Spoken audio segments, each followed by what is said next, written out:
Greetings YouTube, Skill Incarnate bringing you all the latest indie gaming goodness. Welcome back as we look at another indie game. This time we're looking at a title called Bonkies for the PlayStation 4 by new developers Studio Gauntlet and legend Aussie publisher Crunching Koalas.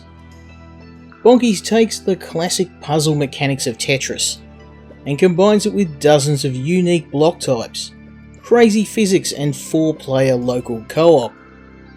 While the game campaign can be enjoyed in single player, it's best enjoyed with friends and family.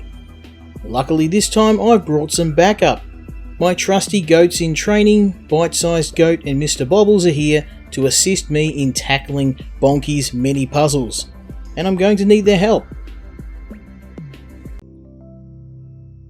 The campaign has players controlling the Bonkies, a variety of animals that are on a quest to terraform planets across the universe. They do this by creating structures from a variety of unique materials.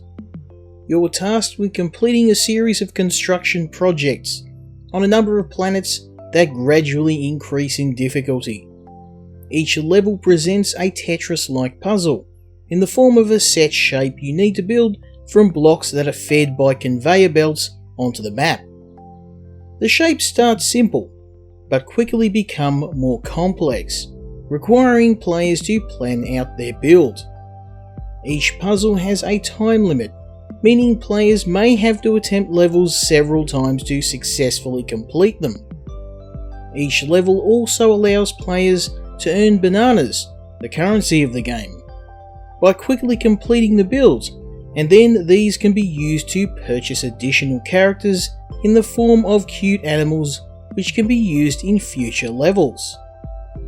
When you successfully complete all of the puzzles on a planet, you can go to a new planet. Each planet has a CEO who directs your terraforming efforts. Many of them are humorous references to real-world characters. Bonkies' sense of humour and charm is central to the game, and it has jokes that will appeal to younger and older audiences.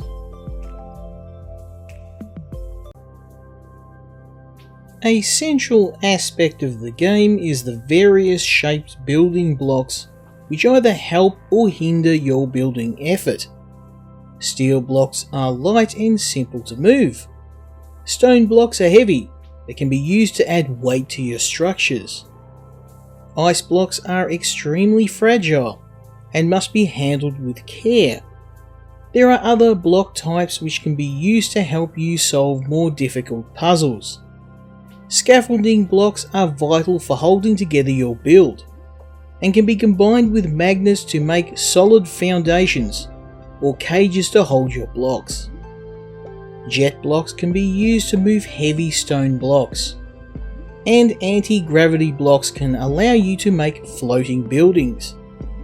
Clever placement of the various block types, along with strategic use of the game's physics, is essential to success. The Bonkies move blocks by using their robotic arms to lift and rotate blocks, and their jetpacks to help them navigate around the map and to add a boost when lifting heavier blocks. The controls for your arm are difficult at first, but you'll soon master it, even for younger players, quickly lifting, rotating and dropping blocks, and there's even a more difficult, but more precise control scheme for the arm once you've mastered the game, and if you're looking for an additional challenge. Now I can't talk about Bonkies without mentioning the cooperative mode.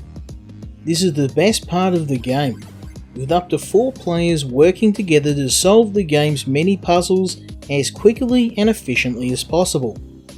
Multiple players are able to move blocks quicker and more precisely. However, with people jetpacking around the map, it only takes one mistake, like players colliding with the environment or each other, for your carefully built structure to crumble. Players must work together to move regular blocks, trigger special blocks and hold everything together. with communication and planning key to victory.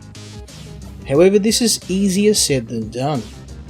In more than one attempt, our perfectly built structure was undone by poorly placed blocks, or one of us accidentally jetpacking through the middle of a build, resulting in arguments and finger pointing, just like all good cooperative games. However, the feeling of jetpacking round the map to perform a robotic high five upon completing a successful build more than makes up for this, with the digital high fives often being followed by real ones as we celebrated our victory. The difficulty curve is also a strong point for this game, with the players gradually introduced to the different block types as the game progresses, and the early levels allowing for players to make small mistakes without having to restart the level. So do I recommend Bonkies? Well, this is a clever twist on classic Tetris style gameplay, which adds quite a lot of depth with different shapes, block types and physics. Plus it has a surprising level of challenge later in the game. Puzzle games on the PlayStation are fairly common, but cooperative puzzle games not so much. Additionally, this game is perfect for a younger audience, with colourful graphics, cute characters and controls that aren't too challenging for younger kids. The only real criticism I can raise with this game is that it's a little on the short side, and for $20 on the PlayStation and on Steam, it seems a little expensive for the length of the game. But if you're looking for a simple game to play with your family, this is one of the best puzzle games I played on the PlayStation so far. But if you're still not convinced, I'm going to leave the final word to this game's intended audience, my co-reviewers. I like Bonkies because you get to play with family and friends. It's really good for multiplayer. It's really hard by yourself though. I love the puzzle physics. Also, it's a good game. I like Bonkies because it's good for children to play, and you get to like high five each other, and it's appropriate for kids.